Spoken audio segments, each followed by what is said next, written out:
আসসালামু আলাইকুম viewers, welcome to ডেলিমাস কিচেনেট। আপনারা সবাই কেমন আছেন? ইনশাল্লাহ সবাই ভালো আছেন। আজকে আমি বানিয়ে দেখাবো কীভাবে ফুলঝুরি পিঠা ভাজতে হয়। আর এর জন্য আমি একটি প্যানের মধ্যে পরিমাণ মতো তেল দিয়ে দিচ্ছি। আর ফুলঝুরি পিঠাগুলো একটু ডুবো তেলের মধ্যে ভাজতে হয়, এতে করে ফুলগুলো ফুলে উঠে ক্রিস্পি হয়। তেলটা গরম করে নিতে হবে ভালো করে, আর চুলার ফ্লেম থাকবে মিডিয়াম টু হাই। আর এই পিঠাগুলো ভাজতে খুব বেশি সময় লাগে না, এর জন্য হাতে একটি স্টিলের স্ট্যান্ডার নিয়ে রেডি থাকতে হবে, যাতে করে সঙ্গে সঙ্গেই তুলে ফেলা যায়।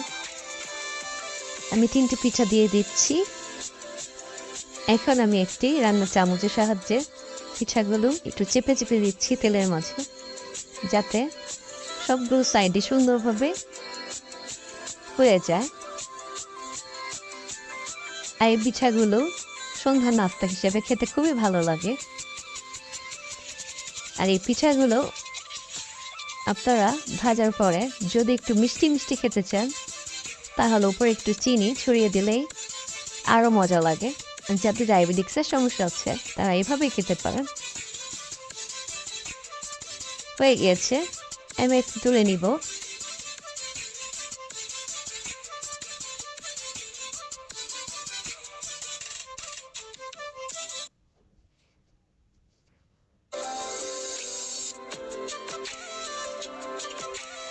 এটা টিস্যু পেপারের মধ্যে তুলে নিতে হবে, এতে করে এক্সট্রা যে তেলগুলো থাকবে সেগুলো স্যুপ করে নিবে।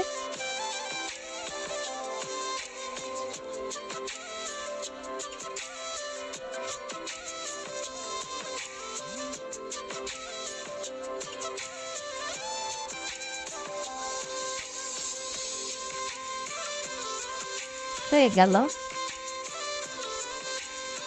আমি এরপর আরও কিছু পিঠা ভেজে নিব।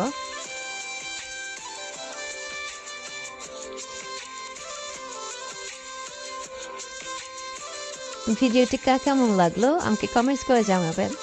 যদি ভিডিওটি ভালো লেগে থাকে লাইক অ্যান্ড শেয়ার করবেন।